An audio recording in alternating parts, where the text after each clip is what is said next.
நல்லா பேசுங்க, ரொம்ப நல்லா பேசுங்க.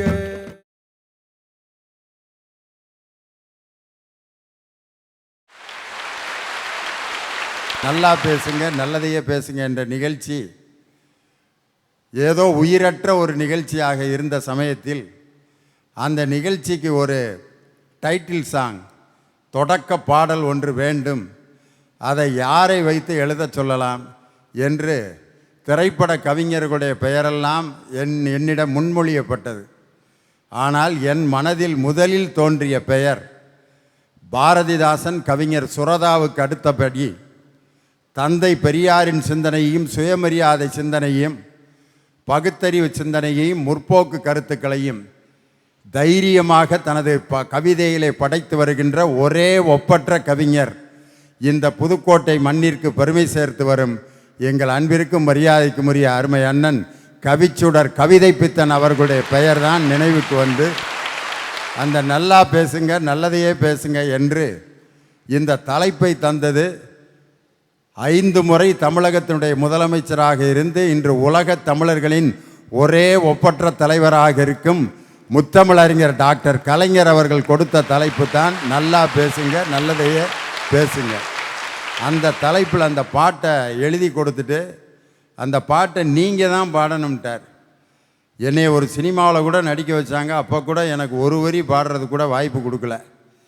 டப்பிங் பேசினேன், பாட்டு பாடுறதுக்கு வாய்ப்பு கிடைக்கல.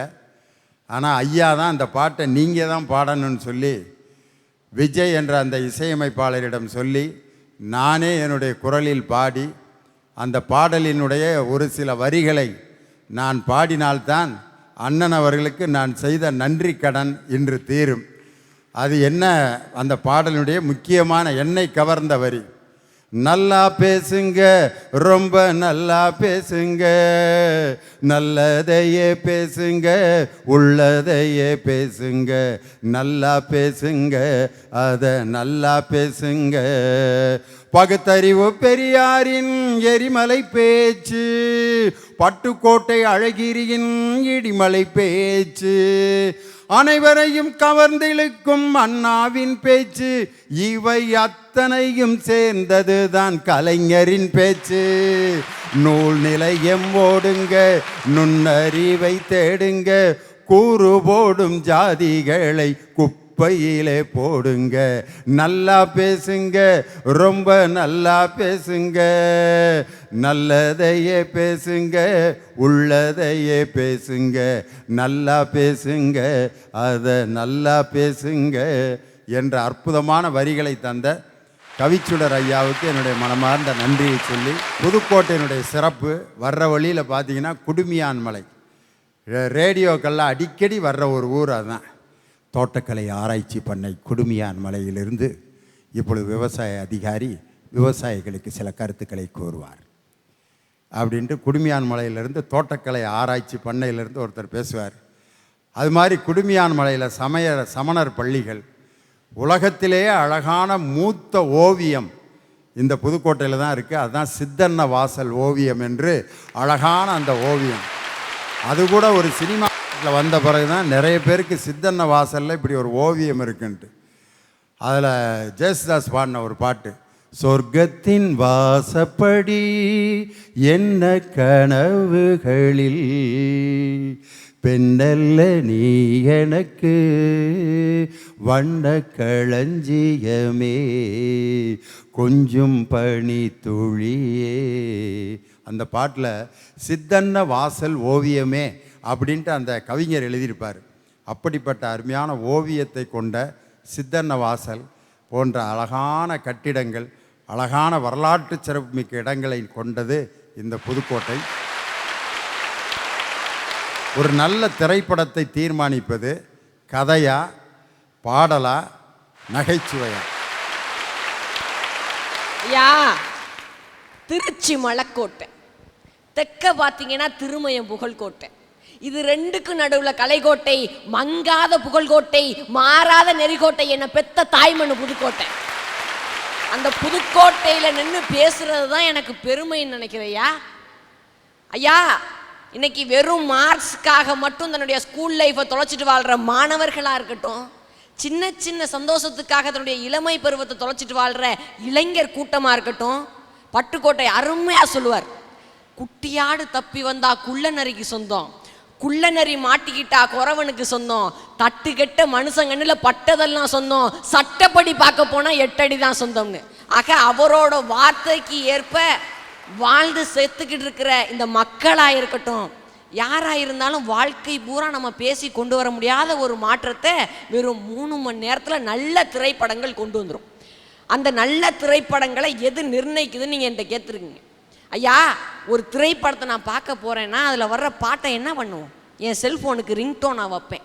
அதில் வர்ற நகைச்சுவையெல்லாம் அப்படியே கலெக்ட் பண்ணி வச்சுக்கிட்டு பசங்கள்கிட்ட பேசிகிட்டு இருக்கும்போது அவனுக்கு முன்னாடி அந்த படத்தை நான் பார்த்துட்டேன்னு சீன் போடுறதுக்காக பேசுவேன். ஆனால் வாழ்க்கையில் 3 மணி நேரம் பார்த்தா அந்த படத்தை வாழ்க்கை முழுவதும் யோசிக்க வைக்குதே கதை. அந்த கதையை பற்றி தான் நான் இன்னைக்கு உங்கள்கிட்ட பேச வந்திருக்கேன். ஐயா, நீ யோசிச்சு பார்க்கணும், நல்ல திரைப்படத்தை நிர்ணயிப்பது எதுன்னு சொல்லிட்டு. 1931 ஆரம்பிச்சது பேசும் படம் காளிதாஸ். அன்னையிலிருந்து இன்னை முடிக்க சாதாரண பொழுதுபோக்குக்காக ஆரம்பித்த ஒரு திரைப்படம் இன்று பலருக்கு வாழ்க்கையாக மாறி இருக்குதுன்னா அங்கே நமக்கு தெரிய வேணாமா ஒரு நல்ல திரைப்படத்தை நிர்ணயிப்பது கதை தானே. ஐயா, பராசக்தி படம் பார்த்துருப்பீங்க, நம்ம கலைஞர் எழுதுனது. அந்த சிவாஜி முதல்ல வந்திருப்பார், முதல்ல அவரோட முதல் படம். அந்த படத்தில் கோட் சீன் வரும், தன்னால் தன்னுடைய அண்ணன் தண்டனை வாங்கிடக்கூடாது, அவன் அண்ணனே இல்லைன்னு சொல்லுவா தங்கச்சி. ஆனால் தங்கச்சி தண்டனை வாங்கிடக்கூடாதுன்னு அவன் தங்கச்சின்னு சொல்லி அடித்து பேசுவார் சிவாஜி கணேசன். இந்த தமிழ் அறிஞர்கள்லாம் சொல்லுவாங்க, உலகத்தில் ஒரு நாகரிகன்ற அத்து போச்சுன்னா எங்களுக்கு கம்பராமாயணத்தையும் திருக்குறளையும் கொடுங்க, நான் மீட்டெடுத்து காட்டுறேன்னு நான் சொல்கிறேன் அந்த மேடையில். இந்த உலகத்தில் பாசம் என்பது அத்து போனா பாசமலரையும் பராசக்தியையும் நாங்கள் கொடுத்து பாருங்கள், நான் இன்னைக்கு இந்த உலகத்தில் நினைட்ட காட்டுவியா? ஹாலிவுட் படத்தில் உங்களுக்கு ரொம்ப பிடிச்ச படம் எதுன்னு கேட்டால் அடித்து சொல்லுவீங்க, டைட்டானிக்டாங்க. கப்பல் உடஞ்சி விழுகும், ஒரு அந்த கட்டை அப்படியே மிதந்துக்கிட்டு வரும். கட்டை மேலே தன்னுடைய காதலியை ஏற்றுவான் காதலன், சொல்லுவான், நான் செத்து போயிடுறேன், நீ உயிரோட இருக்கணும், நீயும் செத்து போயிட்டீங்கன்னா நம்மளோட காதல் செத்து போயிடும். நம்மளுடைய காதல் சாகிற காதல் அல்ல, வாழ்ற காதல்னு சொல்லி இன்னைக்கு இப்படி வாழ்ந்துக்கிட்டு இருக்கா இல்லையா? ஆக அங்கே தெரியணுமையா நமக்கு ஒரு நல்ல திரைப்படத்தை நிர்ணயிப்பது நல்ல திரைக்கதை தானே. ஐயா, பாடல்கள்னு பேசுகிறாங்க, நான் ஒன்றும் பேசலை. நகைச்சுவைன்னு பேசுகிறாங்க, ஒன்றும் பேசலை. பாடல்கள் எப்படி தெரியுமா? ஒரு க்ரீம் மாதிரி, கேக்கு மேலே இருக்க க்ரீம் மாதிரி. ஆனால் எங்களுடைய திரைக்கதை எப்படி தெரியுமா? கேக்கு மாதிரி. க்ரீம் என்ன விட முடியும்? பர்த்டே பார்ட்டியில் ஃப்ரெண்ட்ஸ் மூஞ்சில அப்ப முடியும், ருசிக்காக தான் சாப்பிட முடியும். ஆனால் எங்களுடைய கேக்கு இருக்கு பார்த்தீங்களா, பசிக்காக சாப்பிடலாம்யா. ஐயா, மணப்பாறைனா முறுக்கு நல்லா இருக்கும், பாண்டிச்சேரினா சரக்கு நல்லா இருக்கும்.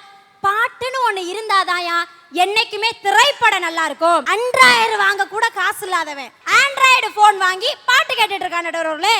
அப்ப இந்த பாடல்கள் தான் திரைப்படத்தோட வெற்றிக்கு காரணம்னு சொன்னா இது மிகையாகாது. ஐயா, நான் வேற எங்கேயுமே போல என்னோட வாழ்க்கைக்கு வர்றேன். நீங்க நிறைய பேர் சொல்லிட்டு இருக்காங்க கதை தான் முக்கியம், நகைச்சுவை தான் முக்கியம்னு. ஒரு நகைச்சுவையை நம்மளோட வாழ்க்கையில பயன்படுத்த முடியுதா ஐயா? ஐயா, ஒரு அருமையான நகைச்சுவை ஒரு படத்துல வரும், அருமையா இருக்குங்க. மாமா ஐ லவ் யூ, உத்து பார்க்காத மாமா, வெக்கமா இருக்கு அப்படின்னு ஒரு நகைச்சுவை. இதே நகைச்சுவை நானும் என் மாமா கிட்ட சொன்னேன் நடுவர்களே. நான் என் மாமா கிட்ட தான் சொன்னேன். எப்படி தெரியுமா சொன்னேன்? மாமா ஐ லவ் யூ, உத்து பார்க்காத மாமா, வெக்கமா இருக்குன்னு சொல்லி நடுவர்களே நான் வெக்கப்பட்டு வீட்டுக்குள்ள ஓடி போயிட்டேன். அவன் துக்கப்பட்டு வீட்டை விட்டே ஓடி போயிட்டான். ஐயா, மனுஷங்க இன்னைக்கு நகைச்சுவையை எல்லா இடத்துலையும் பயன்படுத்த முடியாதுங்க. ரோட்ல ஒரு அழகான பொண்ணு தனியா நடந்து போக முடியல. ஐயா, விடிய காலை 8 மணிக்கு என் வீட்டு வாசல்ல நடந்து போயிட்டு இருக்கும்போது என்ன பார்த்து ஒரு பையன் கிண்டல் பண்ணிவிட்டான். நம்ம ரோசக்கார புள்ள, ஆனா பயந்த புள்ள. உடனே அவனை திட்ட முடியாது. இன்னைக்கு கிண்டல் பண்ற பசங்களை பார்த்து உடனே பொம்பளை பிள்ளைங்க திட்டிட்டா நம்ம மூஞ்சில ஆசிட் அடிச்சிருவாங்க. என்னைய கிண்டல் பண்ணியிருக்கானா அவன் மூஞ்சி எப்படி இருக்கும், என் மூஞ்சில ஆசிட் அடிச்சா என் மூஞ்சி எப்படி இருக்கும்? இது ஏற்கனவே ஆசிட் அடிச்ச மாதிரி தான் இருக்குங்கிறது உங்களுக்கு தெரியும். மைண்ட் வாய்ஸ் கேக்குது. ஆனா நடுவுல அவனை திட்டுற மாதிரி இருக்கணும், திட்டாத மாதிரி இருக்கணும்னு டெக்னிக்கா அந்த இடத்துல போட்டேன் பாருங்க எங்களோட பாட்டை. அவனை பார்த்து பாடுனேங்க, டங்கா மாறி ஊதாரி புட்டுக்கின நீ நாரி அப்படின்னு நான் சொன்னேன் நடுவர்களே. அவன் என்ன பார்த்து என்ன தெரியுமா சொன்னா? அழுக்கு மூட்டை மீனாச்சு, மூஞ்ச கழுவி நாளாச்சு. ஏங்க, இன்னைக்கு ஒவ்வொரு இடத்துலையும் சங்கடமா இருக்கக்கூடிய ஒவ்வொரு இடத்துலையும் சமாளிக்க வைக்கக்கூடிய திறமையை எது கொடுக்குது அப்படின்னா எங்களோட பாடல் தானே நடுவர்களை கொடுத்துட்டு இருக்கு. ஐயா கலைஞர் அவர்கள் எழுதிய வசனத்துல ஒரு படம் ஓஹோன்னு ஓடுனுச்சு அப்படின்னு. உண்மைதான், அருமையான வசனங்க. ஓடினால் ஓடினால் வாழ்க்கையின் ஓரத்திற்கே ஓடினால் தத்துவம் அழகா முடியும். அன்னைக்கு இந்த டயலாக கேட்கறதுக்காக மட்டுமே சினிமா கொட்டகைக்கு நிறைய பேர் ஓடினாங்க. ஆனா இன்னைக்கு நீங்க தியேட்டர்ல பேசுற டயலாக கேட்டுட்டு சினிமா கொட்டகையை விட்டு ஓடி வந்துடுறமே, ஓட வைக்கிறியா உங்க டயலாக்? உண்மையாவே ஒரு படத்துல அருமையான டயலாக் நடுவர்களே, ஒரே ஒரு டயலாக் தான். என்ன தெரியுமா? செஞ்சிருவேன். என்ன செய்வேனே செய்ய போற? இல்ல தெரியாம தான் கேக்குறேன். 200 ரூபாய் டிக்கெட் கொடுத்து 8 மணிக்கு பழைய சோத்தை தின்னுட்டு வந்து ஃபர்ஸ்ட் சீட்ல உட்காந்து படம் பார்க்கணுமே எங்க இளைஞன் வந்து நின்னா செஞ்சிருவேங்கிறியே. ஆனா இந்த செஞ்சிருவேங்கிற டயலாக் புதுசா கல்யாணம் பண்ண பிள்ளைங்களுக்கு தாங்க யூஸ் ஆனிச்சு. பிள்ளைய புதுசா கல்யாணம் பண்ணி கொடுத்து வீட்டில் இருக்க நாத்தனாருக்கெல்லாம் நல்லபடியா செய்முறை செய்யணுமான்னு சொன்னா, கல்யாணம் ஆகி புதுசா போற பிள்ளைகளெல்லாம் நாத்தனா பார்த்து செஞ்சிருவேன், என்ன செய்வன செஞ்சிருவேங்குது. இன்னைக்கு இருக்கக்கூடிய காலகட்டத்தை, சமுதாயத்தை இப்படி ஒத்த வார்த்தையில நீங்க சீர்குலைச்சிட்டு இருக்கீங்களே. பேச முடியல, சின்ன பிள்ளைங்கள்ட்ட பேச முடியல. தமிழ்நாட்டிலே நம்ம யாருக்கிட்ட பேசக்கூடாதுன்னா சின்ன பையன்கிட்ட பேசவே கூடாதுங்க. ஆனா எங்க வீட்டுக்கு பக்கத்துல 2 பசங்க இருந்தாங்க சார், சுத்தமா படிக்கவே மாட்டாங்க. நான் போய் கேட்டேன், என்னடா சுத்தமா படிக்கவே மாட்டேங்கிறீங்களேன்னு கேட்கறதுக்கு அவன் சொல்றான், வராத படிப்பை வாவானா எப்படி வரும்னு கேட்கறான். வராத படிப்பை வாவானா எப்படி வரும்னு கேட்கறான். இங்க வாடா நான் வர வைக்கிறேன்னு சொல்லி அவனோட புத்தகத்தை வாங்கி ஒரு பாடத்தை நடத்தலாமேன்னு எடுத்தேன் சார். அருமையான ஒரு பாடம், காகத்தை பத்தி, காக்காய பத்தி ஒரு பாடம் இருந்துச்சு. காக்காய பத்தி பாடம் நடத்த போறோமே, பாடம் நடத்துறதுக்கு முன்னாடி காக்காய பத்தி நம்ம ஒரு பாட்டு ஒண்ணு போட்டோம்னா பையன் நல்லா சுறுசுறுப்பா கேட்பான்னு சொல்லி காக்காவை பத்தி பாட்டு பாடி பாடத்தை ஆரம்பிச்சேன் சார். என்ன பாட தெரியுமா பாடினேன்? காக்கா முட்டை காக்கா முட்டை காக்கா முட்டை காக்கா முட்டை. இப்ப நான் எடுக்க போற பாடம் காக்காவை பத்தி தான் சொல்லி அருமையா பாடம் எடுத்து முடிச்சுட்டேன் சார். பாடத்தை முடிச்சோடனே பையன்கிட்ட ஒரு கேள்வி கேட்டேன், தம்பி பாடம் நல்லா புரிஞ்சுச்சான்னு. அருமையா சொன்னா, அக்கா எனக்கு அருமையா பாடம் புரிஞ்சிச்சுக்கா, எங்க மிஸ் கூட இப்படி சொல்லி கொடுக்கலக்கா, நீ அருமையா சொல்லி கொடுத்துருக்க, ஆனா புரிய வச்சதுக்கு நீ ஒரு டெக்னிக் வச்சிருந்தக்கா அப்படின்னா. என்னடாங்கிறேன், அந்த அண்டங்காக்கா பத்தி இந்த அண்டங்காக்கா பாடம் நடத்தினா எப்படிக்கா புரியாம இருக்குங்கிறாங்க. இன்னைக்கு சின்ன பிள்ளைங்கள்ட்ட பேச முடியல சார். பிறந்து சிறந்த மொழிகளிலே சிறந்தே பிறந்த மொழியாகிய என் தாய்மொழியே தமிழ் மொழியே, நான் மீண்டும் ஒரு முறை இறந்து பிறந்தால் கூட உன்னை மறவாது இருக்கும் வரம் வேண்டும் என வேண்டிக் கொள்கிறேன். சார், இன்னைக்கு பொதுவாகவே ஒரு மனுஷனுடைய வாழ்க்கை எப்படி திரும்ப ஆரம்பமாகுது? ஒவ்வொரு நாளும் சூரியன் உதிச்சாத்தான் சார் அவனுடைய வாழ்க்கையே அன்னைக்கு ஆரம்பமாகுது. சூரியன் உதிச்சாத்தான் இந்த நாடு வெளிச்சம் பெறுன்றது எந்த அளவுக்கு உண்மையோ அதே அளவுக்கு உண்மைதான். ஒரு திரைப்படத்துல கதை இருந்தாதான் சார் அந்த திரைப்படம் வெற்றி பெறும். சார், நான் தெரியாம தான் கேட்குறேன், இன்னைக்கு எந்த பையன் ட்விங்கிள் ட்விங்கிள் லிட்டில் ஸ்டார்னு பாடுறான்? என் பக்கத்து வீட்டில் 3 வயசுல ஒரு பையன் இருக்கான், அவன் என்னை பார்த்து பாடுறான், உன்னை வெள்ளாவி வச்சு தான் வெளுத்தாங்களா இல்ல வெயிலுக்கு காட்டாம வளர்த்தாங்களா, நான் தலகாலு புரியாம தலை மேல நிக்காம தடுமாறி போனேன்னு நானேங்கிறான். இவன்லாம் உருப்பிடுவானா? இத மாதிரி ஆளுங்களுக்கு தான் நான் ஒன்று சொல்றேன் சார். என் பாட்டி புடவை எடுக்கலான்னு கடைக்கு போனாங்க. அப்போ புடவை 16 முழம் இருந்தது. என் அம்மா புடவை எடுக்கலான்னு கடைக்கு போனாங்க. அப்போ புடவை 6 முழம் இருந்தது. இன்னைக்கு நான் புடவை எடுக்கலான்னு கடைக்கு போறேன், நெட்டில் 8 முழம் தான் இருக்குன்னு சொல்றான். இப்படிப்பட்ட ஒரு கலிகாலத்துல ஒரு திரைப்படத்துல வர 5 நிமிட பாடலோ இல்ல அப்பப்ப வர நகைச்சுவையோ ஒரு மனிதனை நெறிப்படுத்தும்னு சொல்லிட முடியுமா? அதனாலதான் சார் சொல்றேன், ஒரு திரைப்படத்துல கதை மட்டும்தான் ஒரு திரைப்படத்தை நல்ல திரைப்படம்னு தீர்மானிக்குது. சார், இன்னைக்கு இளைஞர்கள்லாம் காதலை அழகா புரிஞ்சு வச்சிருக்காங்க. எப்படி தெரியுங்களா? 2 மனுஷனும் மோதிக்கிட்டு அங்க சின்ன சண்டை நடக்குது. 2 ஊரும் மோதிக்கிட்டு அங்க சின்ன கலவரம் நடக்குது. 2 நாடும் மோதிக்கிட்டு அங்க பெரிய போரே நடக்குது. ஆனா 2 கண்ணும் மோதிக்கும் பாருங்க சார், காதல் வரும் சார். அப்படிப்பட்ட காதலை எங்களுக்கு அழகா சொல்லி கொடுத்த படம் கயல் அப்படிங்கிற திரைப்படம். சார், கதாநாயகன் எதிர்பாராத விதமா கதாநாயகி வீட்டுக்கு போவான். அப்ப அவளுடைய அழகுல மயங்கி மதிக்கெட்டு அவளை காதலிக்க ஆரம்பிப்பான். தன்னுடைய காதலை அவகிட்ட போய் சொல்லும் போது அவ காதலை ஏத்துக்க மாட்டா.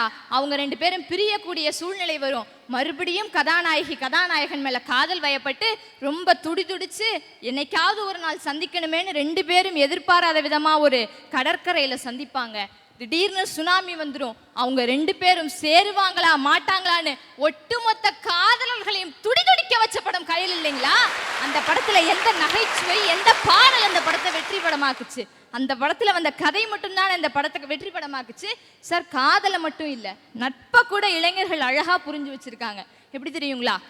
தாவணி விழகிய போது சரி செய்ய சொன்னான் காதலன், ஆனால் சரி செய்தான் நண்பன். இப்படிப்பட்ட அழகான நியதி எங்களுக்கு சொல்லி கொடுத்த படம் பிரியமான தோழிங்கிற ஒரு திரைப்படம். அதுல மாதவன் தன்னுடைய லட்சியத்துக்காக சின்ன வயசுல இருந்து வெக்கப்பட்டு, வேதனைப்பட்டு, அவமானப்பட்டு, துக்கப்பட்டு, தன்னுடைய சொந்த பந்தங்கள் எல்லாம் அவரை இழிவுபடுத்தின போதும் தன்னுடைய லட்சியத்தை தேடி அவர் ஒரு இலக்கை அடையக்கூடிய ஒரு சூழ்நிலையில தன்னுடைய தோழியுடைய மகிழ்ச்சி தான் காரணம்னு தன்னுடைய லட்சியத்தை தூக்கி எறியாரு. பார்த்தீங்களா? அப்படிப்பட்ட நட்பு தானே சார் இன்னைக்கு நிக்குது. அதனால தான் சார் நான் சொல்றேன், ஒரு திரைப்படத்துல கதை மட்டும்தான் சார் ஒரு திரைப்படத்தை நல்ல திரைப்படம்னு தீர்மானிக்குது சார். ஒன்றும் இல்லை, இன்னைக்கு ஆட்சியில் நடக்கக்கூடிய ஊழலை அழகா வெளிச்சம் போட்டு காட்டின படம் நிமிர்ந்து நில்லுங்கிற ஒரு திரைப்படம். அதுல ஜெயம் ரவி ஒரே ஒரு ஆளா இருந்து, ஒரு இளைஞனா இருந்து ஒட்டுமொத்த தமிழ்நாட்டையும் வளர்ச்சி பாதைக்கு கொண்டு போவாரு. இன்னைக்கு நம்ம நாட்டுல 100 இல்ல, 1000 இல்ல, லட்சம் இல்ல, கோடி இளைஞர்கள் இருக்கிறோம். ஒவ்வொருத்தரும் ஊழலை எழுத்து உதய சூரியனா எழுந்து வந்தோம்னு சொன்னா இந்த நாட்டை வெற்றி பாதைக்கு கொண்டு போவோன்றதுல எந்த ஒரு மாற்றமும் கிடையாதுன்னு சொல்லிக்கிறேன் சார். நடுவரவங்க வந்திருக்கீங்க, என் நண்பர்கள் எல்லாம் வந்திருக்கீங்க, மற்ற உறவினர்கள் எல்லாம் வந்திருக்கீங்க. பாமா மின்னலு, உடனே மின்னல் எல்லாம் எதிர்பார்க்க கூடாது சார். மின்னல் எப்படி பார்த்தோன்னே கண்ணை பள்ளீர்னு இழுக்குமா, அந்த மின்னலே இங்க தக தகன்னு சொல்லிக்கிறல்ல. உன் மனம் வலிக்கும் போது சிரி, பிறர் மனம் வலிக்கும் போது சிரிக்கவை. இது உலகத்தோட நகைச்சுவையின் மன்னரான சார்லி சாப்ளினோட அற்புதமான கூற்று. ஆமாயா, இன்னைக்கு நல்ல திரைப்படத்தை தீர்மானிப்பது எதுன்னு நினைக்கிறீங்க? உங்களுடைய கதைகளோ உங்களுடைய பாடல்களே கிடையாது. நிச்சயம் எங்களோட நகைச்சுவை தான் நான் பேச வந்திருக்கேன். யுகங்கள் பல கடந்தாலும் நாங்கள் காண மறந்தது எங்கள் முகங்களே. பண்பாட்டு பழமையை பலருக்கு பந்தாவாக காட்ட கட்டுவோம் தலைக்கணத்திற்கு அதிகமாக தலைப்பாகை. அவசர அவசரமாய் தலைப்பாகை கட்டிவிட்டு வேட்டி கட்ட மறந்து வெளியே திரிந்தோம். அடிமைகள் பட்ட அவலங்களை வரலாற்றில் வாசித்தபடி தலைவர்களை தலையில் சுமப்போம். எதிர் வீடு எரியும் போது இங்கிருந்து மனிதாபிமானம் பேசும் உயிரற்ற ஜடங்களாகத்தான் நாம இருக்கிறோம். உலகம் என்னும் நாடக மேடையில் கூலி இல்லாமல் நடித்து வரும் நடிகர்களாக நாம இருக்கோம். இன்னைக்கு எத்தனை பேர் சார் இன்னைக்கு உண்மையா இருக்கு அந்த நாட்டில்? நான் கேட்கிறேன். ஒவ்வொருத்தரும் பொய்யா அழுகிறீங்க, ஒவ்வொருத்தவங்களும் பொய்யா மற்றவங்க மேல அன்பை காட்டுறீங்க, ஒவ்வொருத்தவங்களும் பொய்யா கோவப்படுறீங்க. இப்படி பொய்யா செய்யக்கூடிய ஒவ்வொன்றுமே உங்களை முகமூடியை போட்டுக்கிட்டு தெரிய வைக்குது. அப்படிப்பட்டதால உங்களை ஒரு தவறான பாதைக்கு தான் இழுத்துட்டு போகுது.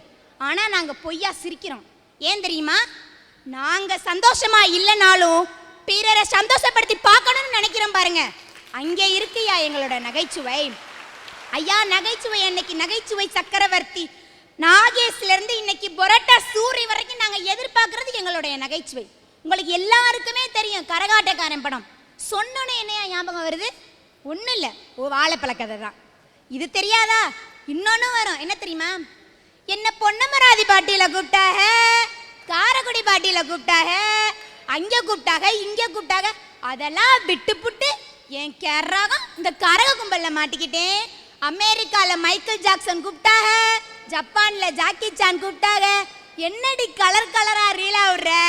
கலர் கலரா ரீல் விட்டால் நம்ம மனசை கொள்ளை அடிச்ச படம் இல்ல சார். அதை விடுங்க, இன்னைக்கு வாங்க. எங்க ஏஜ் ட்ரெண்ட் ஏஜ். வெக்கப்பட்டு துக்கப்பட்டு அவமானப்பட்டு கேவலமே பட்டாலும் நாங்கெல்லாம் வருத்தப்பட மாட்டோம். பிகாஸ் நாங்கெல்லாம் வருத்தப்படாத வாலிபர் சங்கம் சார். தெரியுதா இல்லையா? ஒரு மனுஷன் எப்ப தெரியுமா தன்னைய மறப்பான்? தன்னுடைய கோபங்கள், தன்னுடைய வெறுப்பு அத்தனையும் மறந்து எப்ப அவன் நகைச்சுவையை பார்க்கறானோ அப்ப மட்டும்தான் சார் அவனால சிரிக்க முடியும். இங்க எல்லாருமே காதலை பத்தி பேசுனீங்க, நானும் காதலை பத்தி தான் பேச போறேன். உண்மையிலே காதல்ன்றது புனிதமானது, புண்ணியமானதான் ஒத்துக்கிறேன். எப்படி தெரியுமா காதல் இருக்கணும்? அழகை பார்த்து வருவதல்ல காதல், அன்பை பார்த்து வருவதுதான் காதல். அப்படிப்பட்ட காதல் இன்னைக்கு நம்ம தமிழகத்துல நிறைய இடத்துல இருக்கு சார். திரைப்பட காதலுக்கு கை தட்டும் நீங்கள் உங்கள் வீட்டு காதலுக்கு மட்டும் ஏன் கதவடைக்கிறீர்கள்? பிரிந்த காதலை எளிதில் மறக்கலாம். எப்போது தெரியுமா? மரணத்தில் மட்டும். உண்மையா இல்லையா? நீங்கள் இளைஞர்களே சொல்லுங்க பாப்போம். உங்களோட காதலை நீங்க எப்ப மறப்பீங்க? கண்டிப்பா உங்களோட மரணத்துல தான். ஐயா கதை கதைன்னு பேசுறீங்களே, பெரும்பாலும் கதை அனைத்துமே காதல் கதை தான். அப்படிப்பட்ட அழகான காதலை கொச்சப்படுத்துறது உங்க கதை. என்ன கதை?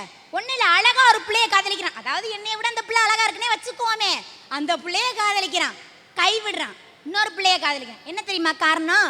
ஒன்னும் இல்ல, அந்த பிள்ளை திரிஷா மாதிரியே இருக்கு, அந்த பிள்ளைய காதலிக்கிறான். அந்த பிள்ளையும் கைவிடுறான். என்ன தெரியுமா காரணம்? இன்னொரு பிள்ளை நயன்தாரா மாதிரி இருக்கு. ஐயா திரிஷா இல்லைன்னா நயன்தாரா, ஒன்னு இல்லைன்னா இன்னொன்னு. அப்படித்தான் போயிட்டு இருக்கு உங்களோட கதை. நாங்க மீறி போய் ஏண்டா என்னைய கைவிட்டேன்னு கேட்டோம்னா என்ன தெரியுமா பதில் சொல்றாங்க? நான் அவன் இல்லையா. என்ன சார் இதெல்லாம்? இல்ல என்னங்கிறேன். இல்ல பாட்டு பாரியல, என்ன பாட்டு? காக்கா முட்டையா, என்ன பாட்டு? இருப்பவங்க ஜாக்கெட்ல பணத்தை குத்துங்க, ஏதும் இல்லாதவங்க கூட்டத்துல கைய தட்டுங்க, ரசிப்பவங்க சொக்கி நில்லுங்க, என்ன ரகசியமா புக்கு பண்ணுங்க காக்கா. என்ன சார், ஒரு பஸ்ஸை புக் பண்ண சொல்லலாம், ஒரு ட்ரெயினை புக் பண்ண சொல்லலாம். ஆனா இவங்களை புக் பண்ணி நாங்க என்ன பண்ண போறோம்? எங்களை மாதிரி பிஞ்சு நெஞ்சில நஞ்ச விதைக்கிறீங்களே. உங்களுடைய பாட்டா ஒரு நல்ல திரைப்படத்தை தீர்மானிக்குது.